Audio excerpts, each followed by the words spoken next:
So there's lots of ways to do arm bars, lots of ways to do triangles. I'm not showing you guys the way I was shown, 15, 20 years ago at this point, because things have changed, there's better ideas. And honestly, I think the ones that I learned aren't bad, but if you look at the new ones, I think they're kind of crappy compared to the other ideas. So, things change, people get smarter here. All right, so I'm here. I have a grip on his wrist, or something like this. I decided to come under and grab his elbow, and then I'm gonna catch. I'm gonna try to grab him and pull him down. So once I've established this grip, I'm gonna come here, I'm gonna come up, shooting my hips, and I'm gonna catch. Again, pulling him in, lifting my hips. Okay? Now, I take my right hand, it goes under his leg. Right, I'm gonna push to the side, go under his leg. Right? I come around, and I'm here. So I'm either stopping high on the head, or I'm pointing my knee out to achieve the leverage against his head to bring him down. Okay? Now, we'll get a chance to do this armbar because we'll do this in repetition drill next month, but I want to reintroduce the triangle that we looked at a couple months ago. Okay, and we're going to reintroduce it from this scenario of the armbar. So I'm here, and I start to make this decision to go for the armbar, but as I go for the armbar, Nelson pulls his arm out, right? Okay, as he pulls his arm out, I now have to cup the back of his head. Right, so the arm that was holding his elbow is going to go to the back of his head. Okay, triangles are essentially two parts. Okay, there's actually several details, but they work into two basic parts. The first one is I need to bring him in nice and tight. Notice that my ankles are crossed here.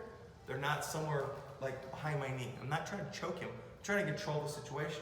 It's probable that the arm could even be right here or even over here.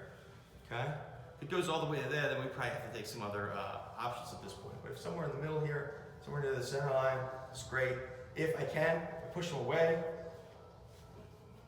That would make it even better, right? So from here, I'm now going to start to cut my angle here. So what I'm going to do is I'm going to start to reach and go under his leg or arm. I cut. Notice I'm going to kick myself out. Okay? His head's not going to get away here. Nelson, face up now. He's not going to get away because I'm hooking him with my hand on the back of his head. See that? That's holding him here. Okay? What I'm trying to do is I'm trying to get my left knee down almost under his shoulder. I'm almost trying to get this to point to the mat. Okay? Because what I'm trying to do is the more this comes down, the more it connects to his throat around the back of my hamstring. Okay? Not the side of his neck, more his throat. And also it's going to make it easier to make the lock to bring this over the top. So once I'm here, this just comes from up, makes the lock, and turns to the outside and has the choke. Okay? Wait. What? If you do that right, it should be instant, right? There should be no doubt that you need to tap. Against a non-resisting opponent, that's how it should happen, right? So guys, as you practice that, that's your goal, right? Not to choke the crap out of your partner, but to elicit a very quick tap, because that means you probably have it technically correct. What we need to think about here, right, is you need to think about, again, turning that knee down because you're trying to get this knee pointing more to the floor. So this part, just like a rear naked choke encapsulates the neck this way, that's what the leg needs to do. It needs to go like this. Not just simply being satisfied with the hamstring on one side. Okay? A lot of people rely on the hamstring being on one side and that other arm being across and the partner's shoulder doing a lot of the strangulation. If you can get a lot more of this V under, you're going to get a better lock. Okay? That requires this knee starting to point, the choking leg knee, it was this in this case, pointing to the ground. Okay?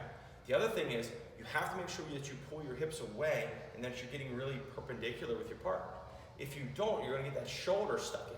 So if you have someone that has bigger shoulders and bigger arms and a bigger neck, if you can remove the shoulder from the equation and just get the arm and the neck, even if you have stumpy legs, you're going to be able to make a decent choke. But if the shoulder, if you can see the shoulder inside your choke, it's going to be hard. It's going to be hard to finish it.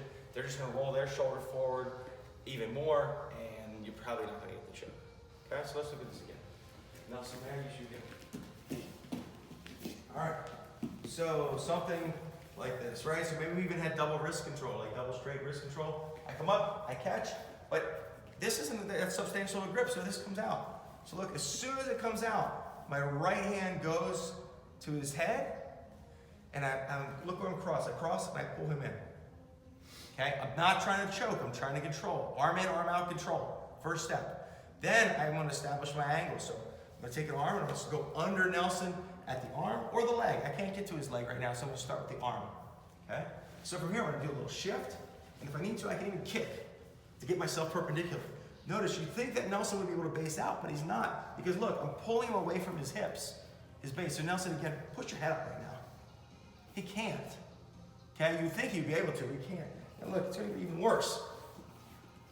Right? Now we're here. Now look, one thing I didn't say is, this knee provides an essential part. You're gonna punch him in his ear. Because by punching him in his ear, is that last little bit that ratchets the choke down. Does it make sense? Mm-hmm. You guys are gonna hack through this, and that's fine. We're gonna talk more about it next week. Okay? Let's go.